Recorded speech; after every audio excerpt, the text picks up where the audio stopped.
3 au début. 2 profils plutôt commerciaux. On s'était rencontrés à Dauphine avec Sébastien, donc plutôt des profils commerciaux, marketing.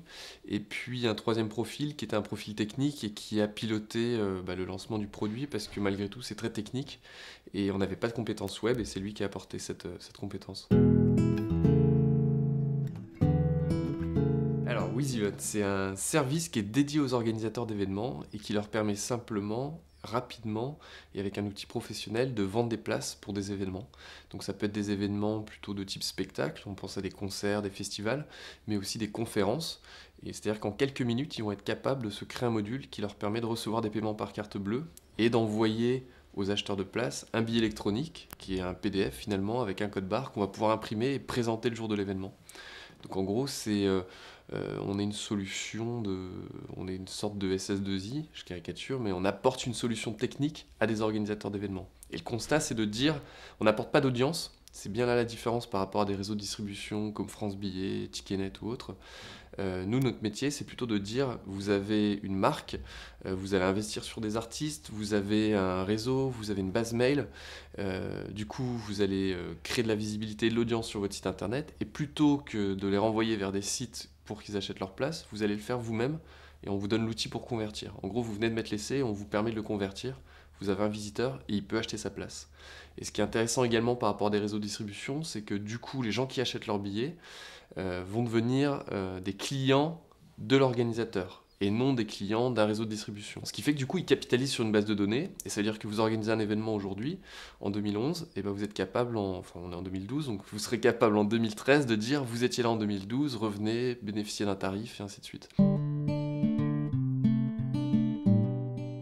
En fait, toute l'idée, c'est de dire, alors le métier de base, c'est de faire des billets électroniques, accepter des paiements par carte bleue, renvoyer des billets électroniques, ça c'est le métier de base, mais au-delà de ça, le constat, c'est surtout de se dire, finalement, la billetterie, c'est le cœur de l'événement. Pourquoi c'est le cœur de l'événement? Parce qu'on va pouvoir communiquer, ouverture de la billetterie, plus que quelques places, dépêchez-vous, c'est complet, et ainsi de suite. C'est vraiment un lieu de communication. C'est aussi un lieu où on va pouvoir, donc, comme je le disais tout à l'heure, créer des bases de données, on va pouvoir mieux connaître ses clients, parce qu'on va pouvoir créer des formulaires. Quand les gens s'inscrivent, on va pouvoir leur dire comment avez-vous connu l'événement.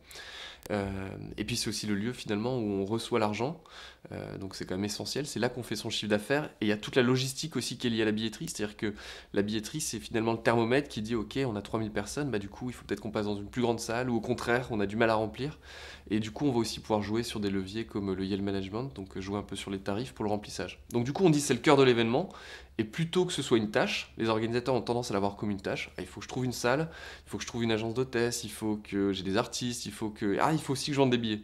Et nous on dit non, c'est le cœur du truc. C'est-à-dire que pensez tout par rapport à la billetterie, et du coup on vous donne un outil marketing pour ça. C'est plus seulement une tâche, mais c'est un outil marketing qui est un vrai levier pour vous pour faire de votre événement un succès. Et du coup, c'est toute notre idée, c'est d'apporter justement ce que vous disiez tout à l'heure, des outils de CRM. Là, on est en train d'implémenter des outils de mail aussi. C'est-à-dire qu'on leur permet de vendre des places, mais on veut qu'ils soient capables d'envoyer des mails. Ils peuvent intégrer leur billetterie sur des réseaux sociaux comme Facebook, et puis des interactions. Dès que quelqu'un achète une place, il peut dire je me suis inscrit, donc ça publie sur Facebook qui s'est inscrit, ça peut le publier sur Twitter. Et on constate, et ce qui est assez logique, que quand quelqu'un achète une place, communique sur un réseau social, il emmène avec lui d'autres personnes, ce qui est bon pour l'organisateur et ce qui est bon pour nous, puisqu'on a un business model assez simple, on prend une commission sur chaque billet vendu. Donc tout notre intérêt, c'est de leur donner le plus d'outils pour qu'ils communiquent et qu'ils mettent en avant leur événement, et plus on inscrit, plus nous on est intéressé aussi à leurs résultats. Et du coup on est dans une logique gagnant-gagnant. Ouais, on en a fait 1 200 000, sachant qu'on a fait quasiment 60% de ce chiffre l'an passé. Ce qui est extrêmement intéressant, c'est qu'on est sur un modèle assez proche d'un modèle d'assurance, c'est-à-dire que le client coûte cher à aller chercher, mais on le garde sur plusieurs années, et on a un repeat buying qui est positif, c'est-à-dire que, imaginons 100 clients en 2011, ils vont peut-être devenir 80 clients en 2012, parce que des événements vont être annulés, d'autres vont être perdus, mais ces 80 clients vont faire plus de chiffre d'affaires que les 100 réunis sur 2011. Donc du coup, on a toute la bataille pour nous, c'est de trouver de plus en plus d'organisateurs et de capitaliser dessus. Et aujourd'hui, on devrait faire 1 million de billets cette année. En tout cas, c'est l'objectif qu'on s'est fixé. Il y a de tout, alors à deux niveaux. Au niveau de la taille de l'événement, on a des événements qui font 5-10 personnes, qui sont par exemple des formations, des initiations à la poterie, et on a des festivals de 60 000 personnes. Donc toute la bataille pour nous, c'est d'offrir le même service qui corresponde à la fois à des tout petits organisateurs qui ont un besoin très simple. Je caricature, c'est ma maman qui veut faire un cours de tricot avec ses copines et qui veut faire un pot commun. Et l'organisateur de festival qui lui est rompu à la billetterie, qui est rompu à une très grosse organisation. Donc ça c'est la disparité en termes de taille d'événement. Et après on a deux grands segments. On a un premier segment qui est ce qu'on appelle l'univers du spectacle, finalement ce que vous retrouvez à la FNAC, des concerts, des pièces de théâtre, des festivals, des matchs de foot et ainsi de suite. Et puis on a un univers plus pro, ce qu'on appelle l'univers pro finalement ça va être des conférences, des inscriptions, des ateliers, des réseaux d'anciens qui se retrouvent, un club de cigares. Donc il y a une diversité complètement hallucinante, ça va de la soirée étudiante déjantée à un petit déjeuner d'affaires, guindé, costume, cravate, cigare et ainsi de suite, à des événements dans la boue, sur des festivals un peu sales, championnat du monde de motocross. Et donc c'est ça qui est rigolo aussi, c'est que, et ça nous plaît bien, c'est-à-dire que comme on vient de l'événementiel, on garde ce contact avec l'événementiel, qui est un univers assez dynamique, très varié, et du coup c'est rigolo parce qu'on passe d'un univers à l'autre avec des problématiques complètement différentes. Du coup, les préoccupations ne sont pas du tout les mêmes dans certains cas. Sur l'univers pro, il y a une vraie préoccupation sur les réseaux sociaux, comment les gens vont pouvoir communiquer, comment les gens vont pouvoir se rencontrer sur l'événement. Donc on est capable par exemple de leur proposer des billets électroniques qui vont être imprimés, qu'on va plier en deux, qu'on glisse dans un porte-badge et qui reprennent par exemple le logo de la société. Ce qui fait que sur l'événement, ça permet de dire « Ah, vous travaillez chez WizEvents par exemple, et je voulais vous rencontrer, vous travaillez chez Facebook, et tiens, on va peut-être monter un partenariat. » Donc ça permet des interactions, et à l'inverse, sur une pièce de théâtre, leur problématique c'est le placement numéroté.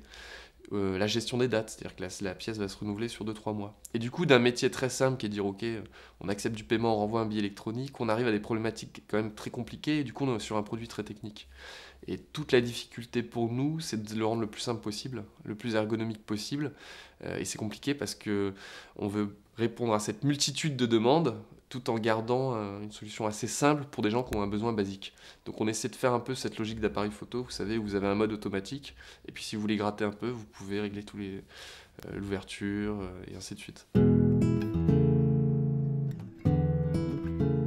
Parfois on les diabolise un petit peu parce que c'est notre jeu, mais on n'est pas en opposition complète avec eux. C'est-à-dire que, au contraire, c'est intelligent de vendre avec les réseaux de distribution, avec la Fnac, Ticketnet et Digitic, mais c'est aussi encore plus intelligent de vendre sur l'audience captive que vous avez créée, plutôt que ça vous coûte 4 fois ce que ça coûte avec une solution comme la nôtre, de capitaliser avec une solution type WizEvent où vous avez la base de données, elle vous appartient et ça vous coûte moins cher.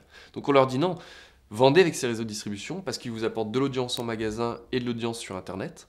Par contre, l'audience que vous créez, c'est bête de leur dire non, vous pouvez pas acheter sur mon site, allez sur un réseau de distribution. Alors la commission elle est de 2,5% du prix du billet, c'est-à-dire que sur un billet à 100 euros on prend 2,50 €, mais on a un minimum de 99 centimes, c'est-à-dire que sur des billets qui font moins de 40 euros, quoi qu'il arrive on prend 99 centimes. Et au-delà de 40 euros, on passe dans le pourcentage sur les 2,5%. En fait, l'idée, on est dans cette culture web de dire vous n'êtes pas engagé, vous êtes libre. Si vous partez, c'est qu'on est mauvais. Et du coup, on essaie de les garder en leur apportant le plus de services possible et surtout pas en les verrouillant. Et souvent, on a des clients qui disent mais je suis engagé combien de temps? Est-ce qu'il y a un abonnement? On dit non, il n'y a rien. C'est-à-dire qu'ils peuvent tester. Souvent, on leur dit, quand ils nous appellent, donc on répond à leurs questions quand ils en ont et on leur dit que vous créez un événement, vous le faites gratuit et vous n'aurez aucun frais, ça vous permet de tester le service des deux côtés, à la fois côté client et côté acheteur. Et toute l'idée pour nous, c'est de développer les ventes avec eux. Et du coup, de plutôt être de ce côté-là. Après, on a eu cette problématique, et d'ailleurs, quand on a été en levée de fonds, les investisseurs nous disaient, mais sur les événements gratuits, pourquoi vous le faites gratuit? Pour eux, c'est un non-sens, et ce qui est assez logique quand on dit à des gens, finalement, on rend une prestation gratuite. Mais pour nous, c'est un vrai effet d'entraînement, parce que des événements gratuits, il y en a beaucoup, et les gens qui s'inscrivent à des événements gratuits, malgré tout, voient une légère pub sur le billet, qui est une pub pour WizEvent. Et 10% des comptes qui sont créés sur notre plateforme sont des comptes qui ont été créés après que des gens soient inscrits ou aient acheté un billet pour un événement. Et du coup, pour nous, c'est intéressant de garder ce levier malgré tout. On a, très bêtement, une partie qui va être dédiée au produit, pour revenir sur ce que je disais tout à l'heure, pour améliorer le service. Aujourd'hui, il y a des marchés qu'on ne touche pas parce qu'on n'a pas justement certaines options. Et puis le reste va surtout être sur de l'acquisition. Ce qui est certain, c'est qu'on va rester sur le marché français sur cette première année. L'idée, c'est de dire, on a fait une belle épicerie, maintenant on l'industrialise et on arrive à être quelque chose d'un peu plus solide sur le marché français, et ensuite d'aller sur d'autres pays. Ça, c'est un objectif sur 2013, mais je pense que ça se refera après une levée de fonds, en tout cas si on tient les objectifs sur cette année. Et donc du coup, toute l'autre partie qui sera pas sur le produit va être sur de l'acquisition sur le marché français. Et puis pour renforcer l'équipe, aujourd'hui on est une petite équipe, on est 6, et je pense qu'on devrait être une douzaine dans les 6 mois qui viennent. Et on est en train d'intégrer une équipe, une société concurrente à nous qui était sur le même marché, une petite société française, où ils sont très bons techniquement et où commercialement ils sentent qu'ils sont un petit peu en retard, c'est pareil, ils sont arrivés un peu plus tard que nous et ainsi de suite. Et du coup on est très intéressé par l'équipe technique et on les intègre chez nous. On a ce sentiment de dire ok, c'est le web, le produit est cool et c'est le buzz. D'ailleurs au début c'est l'erreur qu'on a fait, on a dit on a une super idée, on est les premiers à le faire en France, même si Amiendo s'était lancé en Allemagne mais c'était peu présent en France à part sur les événements tech. On s'est dit ok, on a une super idée. On a lancé le truc et on a regardé, on a dit bon bah, ça devrait partir, puis ça partait pas. Et on s'est rendu compte qu'en fait il fallait être présent sur le terrain, il fallait réseauter, il fallait avoir des commerciaux, faire des rendez-vous, présenter le truc. Donc on est sur une logique très web, mais on est quand même assez proche du terrain. Et ce qui est une difficulté à un moment donné, c'est que du coup, une internationalisation, elle passe aussi par des équipes sur le terrain. On n'est pas dans une logique où le truc passe tout seul parce qu'il y a des problématiques de devises, parce qu'il y a des problématiques juridiques par rapport à la billetterie, et que du coup, il faut quand même s'adapter à chaque pays. Donc c'est une vraie limite à une expansion incroyable comme on le voit sur certains sites internet. Mais justement, c'est pour ça aussi qu'on essaie de valider ce marché français, c'est que ce qu'on met en place aujourd'hui en France, c'est ce qu'on veut mettre en place dans d'autres pays de façon encore plus optimisée pour aller plus vite après.